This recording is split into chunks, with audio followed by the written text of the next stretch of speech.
Hello बच्चों, कैसे हो आप सब। आज हम स्टार्ट करेंगे class 12 chapter number 24 blood circulatory in human system का पार्ट थर्ड। अगर अभी तक आपने पार्ट सेकंड विजिट नहीं किया हो तो इस कार्ड पर क्लिक करके पार्ट सेकंड विजिट कर सकते हैं। पार्ट थर्ड में अपन स्टार्ट करने वाले हैं ब्लड क्लॉटिंग। तो क्या होता है ब्लड क्लॉटिंग? तो देखो, when a blood vessels is ruptured, अपनी कोई भी ब्लड वेसल्स जो है वो फट जाए तो उससे ब्लड क्या होने लगेगा, बाहर आने लगेगा।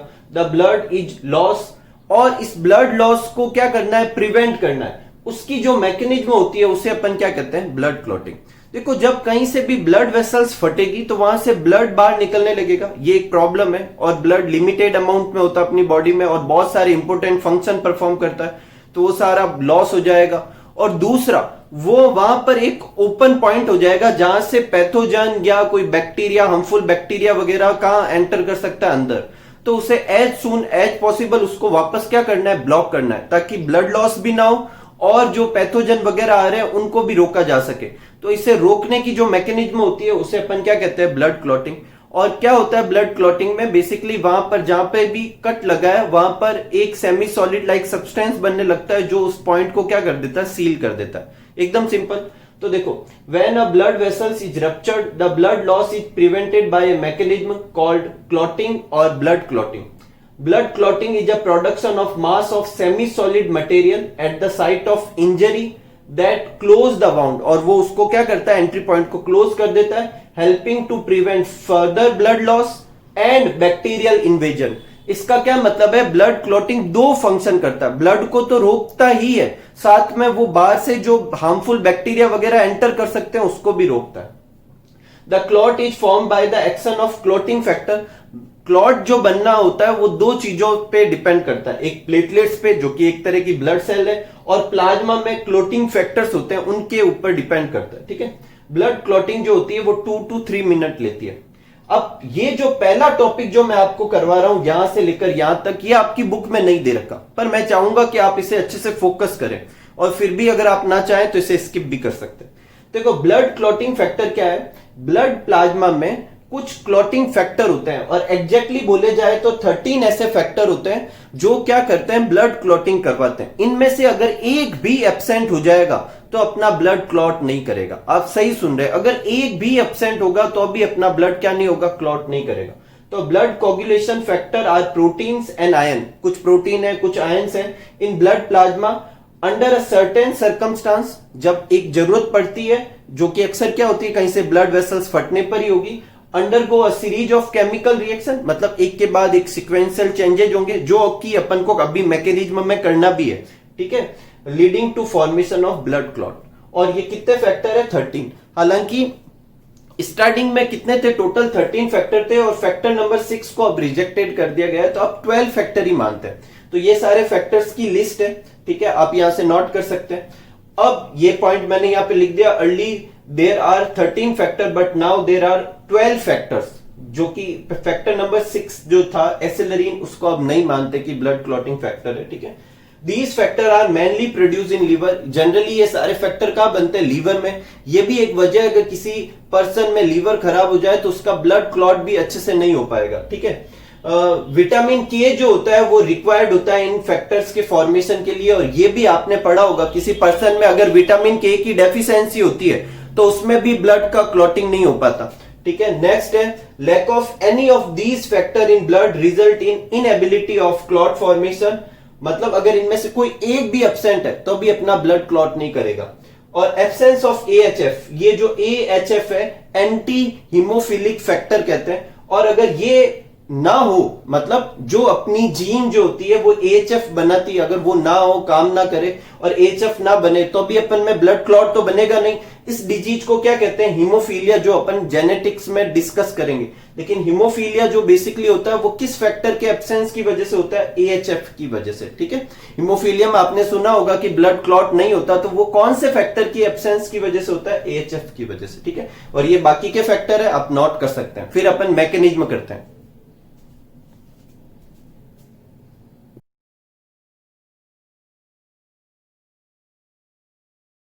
नेक्स्ट अपना टॉपिक है मैकेनिज्म ऑफ क्लॉटिंग।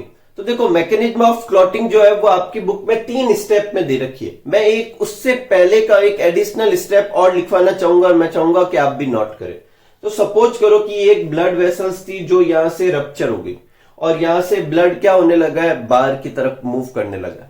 तो सबसे पहला जो स्टेप होता है जो मैंने भी नोट नहीं किया वो होता है कि ब्लड वेसल्स क्या होती है, इस पर्टिकुलर जगह से कॉन्स्ट्रिक्ट हो जाती है, ऐसे नैरो हो जाती है। नैरो होने से यहां की तरफ ब्लड फ्लो थोड़ा कम हो जाएगा और ब्लड लॉस क्या होता है, कम होता है। ठीक है, फिर इसके जस्ट बाद में जो परमानेंट क्लॉट बनेगा उससे पहले यहां पर क्या होगा कि जैसे ही ये रप्चर होगी तो जो साइड में कनेक्टिव टिश्यू है उसका जो कोलेजन जो होता है वो प्लेटलेट्स को अपनी तरफ क्या करता है, अट्रैक्ट करता है। और ये एंडोथीलियम जो यहां से रप्चर हुई है ये भी एक ऐसा सब्सटेंस, स्टिकी सब्सटेंस सिक्रेट करती है जो प्लेटलेट्स को एक दूसरे के साथ चिपका लेता है इस पर्टिकुलर जगह पर। और यहाँ प्लेटलेट चिपक कर एक प्लेटलेट प्लग बना लेती है। और ये प्लेटलेट प्लग जो होता है ये फर्स्ट स्टेप होता है और ये इमरजेंसी प्रोटेक्शन देता है किसके, ब्लड लॉस के लिए। लेकिन ये इतना हार्ड नहीं होता कि परमानेंट क्या कर सके, इस ब्लड लॉस को रोक सके। तो ये रोकने के लिए फिर बाकी के स्टेप होते हैं और इस स्टेप में क्या होगा, इस प्लेटलेट प्लग के चारों तरफ एक थ्रेड लाइक स्ट्रक्चर से इसको क्या किया जाएगा, होल्ड किया जाएगा। और जिसमें और ब्लड वेसल्स ब्लड कॉर्पस्कल्स फंस के उसे एक hard semi solid hard clot के फॉर्म में कन्वर्ट कर देगी। तो वो अपने बुक में दे रखे, वहां से स्टार्ट करते। देखो सबसे पहले क्या होगा, ये होने के बाद में ये प्लेटलेट प्लग बन गया, इसके बाद में क्या होगा, जो इंजर्ड टिश्यू थी, जो प्लेटलेट्स थी, वो एक सब्सटेंस सिक्रेट करती है जिसको क्या कहते हैं, थ्रोम्बोप्लास्टिन। क्या कहते हैं, थ्रोम्बोप्लास्टिन। और ये थ्रोम्बोप्लास्टिन जो होता है वो क्लॉटिंग फैक्टर 7th और 10th को एक्टिवेट करता है। और thromboplastin, 7th and 10th clotting factor और कैल्शियम प्लस आयन, ये सारे तीनों की तीनों चीजें एक साथ कहलाती है प्रोथ्रोम्बिन एक्टिवेटर कॉम्प्लेक्स। क्या कहलाती है, प्रोथ्रोम्बिन एक्टिवेटर कॉम्प्लेक्स। और ये अपना होता है इसके बाद का फर्स्ट स्टेप। जब प्लेटलेट्स प्लग बन जाएगा तो उसके बाद का फर्स्ट स्टेप क्या होता है, formation of prothrombin activator complex. नाम से क्लियर है, ये जो पूरा कॉम्प्लेक्स है वो क्या करता है, प्रोथ्रोम्बिन को एक्टिवेट करेगा। तो ये प्लाज्मा में एक प्रोटीन होती है प्रोथ्रोम्बिन, उसको एक्टिवेट करके किस में कन्वर्ट कर देता है, थ्रोम्बिन में। ये अपना होता है सेकेंड स्टेप। फिर ये थ्रोम्बिन क्या करता है, फाइब्रिनोजन, एक इनएक्टिव सॉल्युबल प्रोटीन होती है जिसको ये फाइब्रिन एक्टिव इनसॉल्युबल प्रोटीन में कन्वर्ट कर देता है। और ये फाइब्रिन बेसिकली कैसे होते हैं, थ्रेड लाइक प्रोटीन होती है। और ये फाइब्रिन क्या करती है, या प्लेटलेट प्लग पे इस थ्रेड लाइक स्ट्रक्चर बना लेती है और इससे ये अब जो पहले से प्लेटलेट्स प्लग बना है ये और ज्यादा क्या हो जाता है, स्ट्रांग हो जाता है, मजबूत हो जाता है। अब इस प्लेटलेट्स प्लग से जब आरबीसी मतलब थोड़ा बहुत अगर इधर से ब्लड कॉर्पस्कल्स मूव करना चाहे तो वो इसमें फंस जाती और ये एक पूरा का पूरा क्या बन जाता है, सेमी सॉलिड स्ट्रक्चर बन जाता है जिसे क्या कहते हैं, क्लॉट कहते हैं। ठीक है, तो तीसरे स्टेप में क्या होगा, फाइब्रिनोजन किस में कन्वर्ट होगा, फाइब्रिन में, और क्लॉट बन जाएगा। एकदम सिंपल सा है। यहां से आप ये थ्योरी लिख लें, ये 3 डायग्राम बना लें और ये इन 3 स्टेप को अपने चार्ट के फॉर्म में क्या कर दिया, डिनोट कर दिया, कोई प्रॉब्लम नहीं। एक चीज मैं आपको और समझा देता हूं, जब यहां से ये ब्लड वेसल्स निकलने का ट्राई करती है तो ब्लड कॉर्पस्कल्स निकलने का ट्राई करती है तो कॉर्पस्कल्स तो इस क्लॉट में ये फाइब्रिन के नेटवर्क में फंस जाती, तो जो लिक्विड पोर्शन होता है वो निकलने लगता है। तो वो जो लिक्विड पोर्शन निकलेगा, कुछ जने ऐसे उससे समझते हैं कि प्लाज्मा है, क्योंकि ब्लड में से जब कॉर्पस्कल्स नहीं रहती तो जो पीछे से निकलेगा वो क्या होगा, प्लाज्मा होना चाहिए। लेकिन उसे प्लाज्मा नहीं कहेंगे, उसे क्या कहेंगे, सीरम। क्या कहेंगे, सीरम। और क्यों कहेंगे सीरम, क्योंकि प्लाज्मा से वो कैसे अलग है, देखो प्लाज्मा में कॉर्पस्कल्स वाला पार्ट नहीं होता, सीरम में भी कॉर्पस्कल्स वाला पार्ट नहीं होगा, लेकिन प्लाज्मा में क्लॉटिंग प्रोटीन्स होती है और यहाँ क्लॉट बनाते समय वो क्लॉटिंग प्रोटीन तो यहां पर फंस गई है। इसका मतलब प्लाज्मा से क्लॉटिंग फैक्टर्स निकाल दे तो फिर जो पीछे लिक्विड बचेगा उसे क्या कहेंगे, सीरम। तो वापस अच्छे से समझते हैं, अगर ब्लड में से कॉर्पस्कल्स निकाल दे तो जो लिक्विड बचेगा वो क्या कहलाएगा, प्लाज्मा। और प्लाज्मा से अपन क्लॉटिंग फैक्टर्स निकाल दे तो जो पीछे बचेगा वो क्या कहलाएगा, सीरम। तो कहीं पे भी चोट वगैरह लगती है और स्टार्टिंग में वहां से पानी जैसा सब्सटेंस निकलता तो वो बेसिकली क्या है, सीरम। ठीक है, तो ये आप नोट कर लीजिए और आगे की स्लाइड से सीरम के बारे में भी नोट कर लीजिए।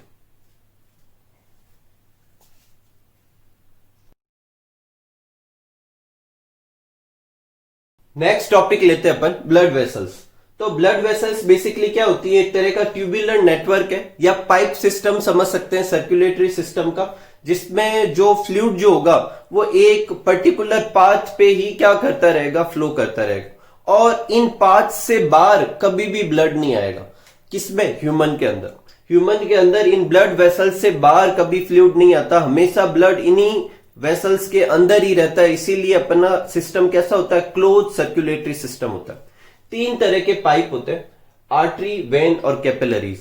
आर्टरी और वेन मेजर पाइप है और कैपिलरी जो है वो फाइन, पतले, कंपेरेटिवली थिन पाइप्स होते हैं। ठीक है, आर्टरी और वेन में क्या होता है, आर्टरीज वो होती है जो हार्ट से ऑर्गन की तरफ आती है और वेन्स वो होती है जो ऑर्गन टू हार्ट की तरफ जाती है। ठीक है, और इन दोनों के बीच में एक फाइन ट्यूब का सिस्टम होता है जिसको क्या कहते हैं, कैपिलरीज।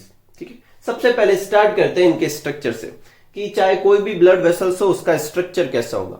तो ब्लड वेसल्स का स्ट्रक्चर एकदम सिंपल सा है, अंदर से होलो होगी जिसे क्या कहेंगे, ल्यूमन। क्या कहेंगे, ल्यूमन, जहां पे क्या होता है, ब्लड फ्लो होता है और उसके चारों तरफ उसकी क्या होगी, वॉल होगी। अब जो ब्लड वेसल्स की वॉल होती है उसमें 3 लेयर होती है और इन 3 लेयर को 3 ट्यूनिक्स भी कहते हैं।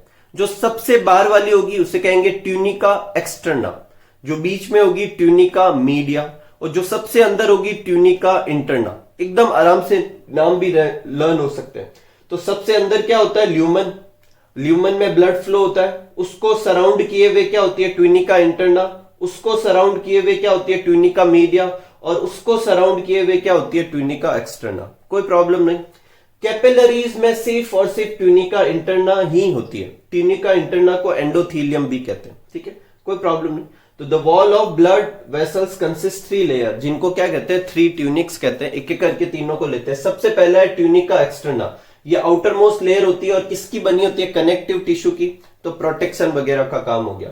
सेकेंड है ट्यूनिका मीडिया, ये मिडल लेयर होती है और किसकी बनी होती है, स्मूथ मसल्स की। मतलब इस लेयर की वजह से ब्लड वेसल्स अपना साइज क्या कर सकती है, चेंज कर सकती है। ठीक है, नेक्स्ट है ट्यूनिका इंटरना, ये inner most thin layer of squamous cell है और इसे अपन क्या कहते हैं, एंडोथीलियम भी कहते हैं। और इसकी जो इनर सरफेस होगी, बोले तो ये अंदर वाली लाइनिंग जो होती है, ये वाली लाइनिंग जो ये अंदर की तरफ, वो इतनी स्मूथ होती है जैसे कोई ग्लास हो और इसी वजह से ब्लड आराम से फ्लो होता रहेगा। कोई प्रॉब्लम नहीं। अब इन तीनों को एक बार वापस समझने की कोशिश करते हैं। सपोज करो ये हार्ट है, तो हार्ट से जो ऑक्सीजनेटेड ब्लड बाहर आएगा वो एक तरह के पाइप में आता है, जो कैटेगरी कौन सी होती है, आर्टरी, लेकिन उसे कहते हैं ऑर्टा। क्या कहते हैं, ऑर्टा, ये लार्जेस्ट आर्टरी होती है। फिर ऑर्टा डिवाइड हो जाता है और बहुत सारी आर्टरी बनाता है जो पर्टिकुलर ऑर्गन की तरफ जाती है। वहां पे जाके ये फाइन ट्यूब्स में कन्वर्ट होती है जिसको क्या कहते हैं, आर्ट्रियोल्स। और आर्ट्रियोल्स फिर और फाइन ट्यूब्स में कन्वर्ट होती है, एक नेटवर्क बना लेती है बहुत सारी बारीक बारीक ट्यूब्स का, जिसको क्या कहते हैं, कैपिलरीज। कैपिलरीज में यहां पर क्या होगा, जो भी एक्सचेंज वगैरह होता है ब्लड और सेल्स के बीच में, वो सब यहां होगा। तो उसी के साथ साथ ऑक्सीजन भी एक्सचेंज होगी। तो ऑक्सीजन यहां से ब्लड से कहां चली जाएगी, सेल में, और सेल से CO2 कहां आ जाएगी, ब्लड में, और यहां पर कैसा ब्लड हो जाएगा, डीऑक्सीजनेटेड। फिर यहां से ये वापस किस में खुलती है, वेन्यूल्स में, वेन्यूल्स खुलती है वेन में, वेन खुलती है लार्जेस्ट वेन जिसे वेना केवा कहते हैं, और वापस हार्ट में। कोई प्रॉब्लम नहीं, इस तरीके से अपना काम चलता है। सबसे फर्स्ट लेते हैं कैपिलरी। तो कैपिलरी क्या होती है, थिनेस्ट ब्लड वेसल्स होती है और इसके अंदर सिर्फ और सिर्फ क्या होती है, ट्यूनिका इंटरना होती है, बोले तो एंडोथीलियम होती है। कैपिलरी जो है एक नेटवर्क बनाती है फाइन ट्यूब्स का इन पर्टिकुलर ऑर्गन, किसी भी ऑर्गन के अंदर। जो कैपिलरी जो होती है उसमें ब्लड का फ्लो बहुत ही स्लो होता है और साथ में कैपिलरी के चारों तरफ सिर्फ एक ही लेयर है और ये जो लेयर है ये क्या होती है, मतलब परमिएबल होती है, मतलब इसमें से चीजें इधर उधर जा सकती है। कौन सी, वाटर और सॉल्यूट्स जो होते हैं वो इधर उधर जा सकते हैं। तो सपोज करो कि ये कैपिलरी की वॉल है और ये किसी यहां पर इस तरफ तो सेल का जो भी फ्लूइड वगैरह है और इस तरफ यहाँ पे ब्लड वगैरह है। ठीक है, तो जो भी चीजें यहाँ ब्लड से इस सेल के अंदर जानी है या सेल से इसके अंदर जानी है, इससे होता हुआ जा सकता है। इसका मतलब कभी भी ब्लड पर्टिकुलर सेल के अंदर नहीं गया। ठीक है, ठीक है। तो टिश्यू में जो सेल से जो एक्सचेंज होता है वो कहां पर होता है, कैपिलरीज वाले लेवल पे होता है। तो जो भी सब्सटेंस का एक्सचेंज होना है, अपन कहते हैं ना ब्लड टिश्यू तक हार्मोन पहुंचाता है, एंजाइम पहुंचाता है, CO2, ऑक्सीजन, जो भी चीजों का एक्सचेंज है वो किस पे होगा, कैपिलरीज की, ये एंडोथीलियम से होता हुआ होगा। ठीक है, तो ये आप नोट कर लीजिए। फिर अपन बाकी की दो वेसल्स भी देखते हैं, आर्टरी और वेन।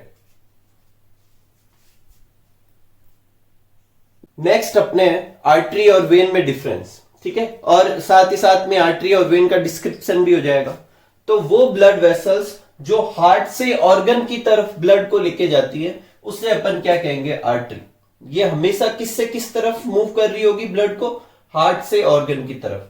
ठीक है, और वेन्स वो होती है जो कि ऑर्गन से वापस कहां ब्लड को लेके आती है, हार्ट की तरफ लेके आती है। जनरली जब और ब्लड जो होता है वो हार्ट की तरफ से ऑर्गन की तरफ जा रहा है, इसका मतलब बेसिकली अपने सर्कुलेटरी सिस्टम क्या चाहता है कि उस ऑर्गन की तरफ कैसा ब्लड पहुंचाया जाए, ऑक्सीजनेटेड ब्लड। इसीलिए जनरली आर्टरी में कैसा ब्लड होता है, ऑक्सीजनेटेड ब्लड होता है, और वेन्स में कैसा होता है, डीऑक्सीजनेटेड ब्लड होता है। लेकिन वो आर्टरी जो हार्ट से लंग्स की तरफ जाती है, लंग्स भी एक ऑर्गन है, तो हार्ट से लंग्स की तरफ जाने वाली वेसल्स भी क्या कहलाएगी, आर्टरी कहलाएगी। और उस आर्टरी को कहते हैं पल्मोनरी आर्टरी। लेकिन उस पल्मोनरी आर्टरी में ऑक्सीजनेटेड नहीं होकर क्या होता है, डीऑक्सीजनेटेड ब्लड होता है। क्यों? क्योंकि लंग्स ही वो जगह है जहां पर ऑक्सीजन ऐड की जाएगी। तो जनरली तो आर्टरी में कैसा ब्लड होता है, ऑक्सीजनेटेड। लेकिन वो आर्टरी जो कि पल्मोनरी आर्टरी कहलाती है, जो कि किसकी तरफ जाती है, लंग्स की तरफ, उसमें कैसा ब्लड होता है, डीऑक्सीजनेटेड।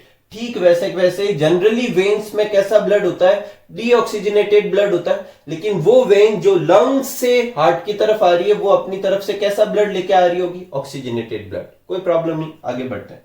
वॉल जो होती है आर्टरी की कंपेरेटिवली ज्यादा थिक होती है और वेन्स की क्या होती है, थिन। वॉल थिक होने से इसके अंदर की जो ल्यूमन होती है वो नैरो होती है, और यहां पर ल्यूमन कैसी होती है, वाइड। इन ल्यूमन के नैरो होने से अंदर का जो ब्लड फ्लो होता है वो क्या होता है, फास्ट होता है। तो ब्लड ज्यादा स्पीड से फ्लो करेगा, यहां पर क्या होगा, कम स्पीड से फ्लो करेगा। साथ ही साथ में ब्लड आ कहां से रहा, हार्ट इसको पंप कर रहा है, इसी वजह से भी ब्लड क्या होता है, फास्ट स्पीड से फ्लो होता है। जबकि यहां पर ब्लड क्या होगा, ऑर्गन की तरफ से आ रहा होगा, उस तरफ से कोई पंप नहीं करेगा, इसलिए यहां पे ब्लड फ्लो कैसा होगा, स्लो होगा। ठीक है, इनमें पल्स होती है आर्टरी में। देखो हार्ट जो होता है वो हार्ट बीट करता है, पता ही आपको।